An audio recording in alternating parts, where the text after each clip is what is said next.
ഇഞ്ചിന്റെ വണ്ണം കണ്ടില്ലേ? അടിപൊളി. നമ്മളെ വരതാ ആ ഇതിപ്പോ നമുക്ക് 200 കിലോ തമിഴ്നാട്ടിലേക്ക് ഇപ്പൊ ഒരാള് വരാണ്ട് പാക്ക് ചെയ്ത് വെച്ചാലേ അയാൾക്ക് തന്നെ പുളക്കൊമ്പ് ഉള്ളത് ഒപ്പിച്ചാണ്. പുളക്കൊമ്പ് വേറെ ഇല്ല, പുളക്കൊമ്പ് കഴിഞ്ഞു തുടങ്ങി. ഇതെങ്ങനെ ഇത് വെക്കലും?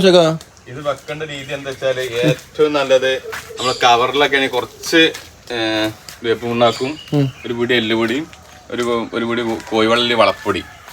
ഈ വളപ്പൊടി മണ്ണും കൂടി നല്ലോണം മിക്സ് ചെയ്ത് കുറച്ച് കരിയിലും നല്ലോണം മിക്സ് ചെയ്തതിന് ശേഷം നമ്മൾ കവർ നിറക്കുക. ആ നിറക്കിൻ്റെ ഇടയിൽ കുറച്ച് മണി നമുക്ക് ഇത് കിട്ടും, ബെർമിക്കുലേറ്റ് കിട്ടാം. അതായത് ഇഞ്ചി ഐറ്റംസിന് മാഗ്നീഷ്യം കൂടുതലുള്ള സാധനം കിട്ടണം. അപ്പം അതിന് ബെർമിക്കുലേറ്റ് കിട്ടിയത് അതേമാതിരി ഇതിലാണ് നല്ലത്. ബെർമിക്കുലേറ്റ് എന്ന സാധനം എന്താണ്?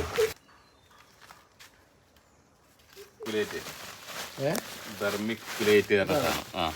ഇതില് ഇത് എന്താ പാറപ്പൊടി മാതിരി വേറെ ഇതെന്താ അപ്പൊ ഈ ഇഞ്ചി ഐറ്റംസിനൊക്കെ ബെർമിക്കുലേറ്റ് കൊടുത്താൽ എന്താ വെച്ചാല് മാഗ്നീഷ്യം കൂടുതൽ വേണം ഇഞ്ചി കൃഷി ചെയ്യുമ്പോ.